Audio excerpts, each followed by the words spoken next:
here we go. It's about right here, folks. I didn't know that. Who would have thought that those microbes are so deeply connected with the cow, the plant, everything you see on top of there. When you hear the word holistic, people say, what are the first thing farmers say? Oh no, it's hippie stuff. Get over it. It wasn't the hippies. They were too drugged up to figure it out.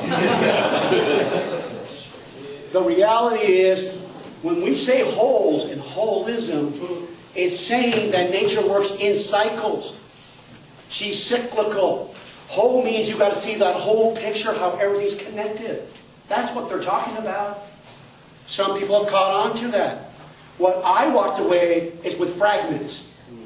And you walk away with fragments, you can't solve the problem. So it's all about interconnectedness.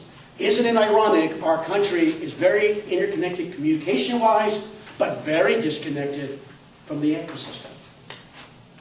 That's what's happened. We're disconnected. And those who are not involved in agriculture are even more disconnected. So, let's go again here.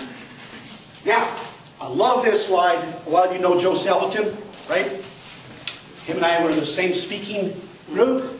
I said, Joe, we did in New York. I said, give me that slide. I love that slide. Because Joel was telling the farmers and ranchers, farmers, you focus too much on nature's dissimilarities. And you should be focusing on her similarities.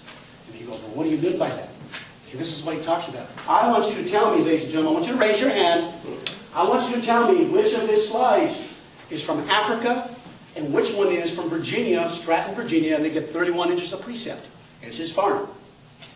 Which one is Virginia and which one is Africa? How many think this is Virginia? Raise your hand. How many think this is Virginia? Raise your hand. How many don't know? How many are really guessing? I guessed. I go, wow, that looks really similar. You know which one it was? Here's his point. He said, farmers, what is similar between Africa and Virginia? What are some similarities? Let's think about it. What are things happening in Africa? What does Africa and Virginia have in common? Trees.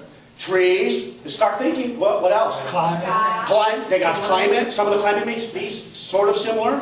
How about soils, microbes? How about the word diversity? Oh my goodness, you mean there's diversity over there and diversity over here. And we're not tapping into that powerful force we're going to talk about tomorrow. Diversity, diversity, diversity. What are the common things that these farmers we're going to talk about? They embrace diversity. Not only the cropping systems, their animals, but their financial system. Diverse, diverse, diverse. But here's this point. Because what's the first thing I go when I talk to landowners? You can't get no-till work here, Ray, because it's Arkansas. Or it's Louisiana. It's too wet, it's too dry. How many times have I heard that? Everywhere. We as humans focus on nature's dissimilarities instead of her similarities. We are going to focus on her similarities, her commonalities, her principles. She's telling us something, and we're going to learn some more about it. So, here's my first test. I love this beat-up, ugly slide. I use it as a visual. I said, okay, teaching moment. And I did this in front of the EPA. And I said, farmers, our NRCS, where's our NRCS employees? Raise your hand again. I'm going to pick on you guys. And you knew that was going to happen, didn't you? Can you see that? Can you see it from back there? When you walk up to that farm in Michigan, what is the first thing that sticks out in your mind is a resource concern. Oh, by the way, I would have got it wrong. 7 years ago, I would have got it wrong. NRCS employees, Tom, right? Yes, sir. Tom, you're a good man. Tell me, what do you think? Not a very good riparian area. Aha! You got erosion taking place on the stream bank. Isn't that interesting? 98% of our people focus on that. You know what I want them to focus on? ladies and gentlemen, those are 10, 15% slopes. We just tilled that soil. The aggregate stability is destroyed. We just saw nature is not uncovered. That is a freak of nature. She has to be covered all the time to protect that beautiful soil. It doesn't have its natural covering.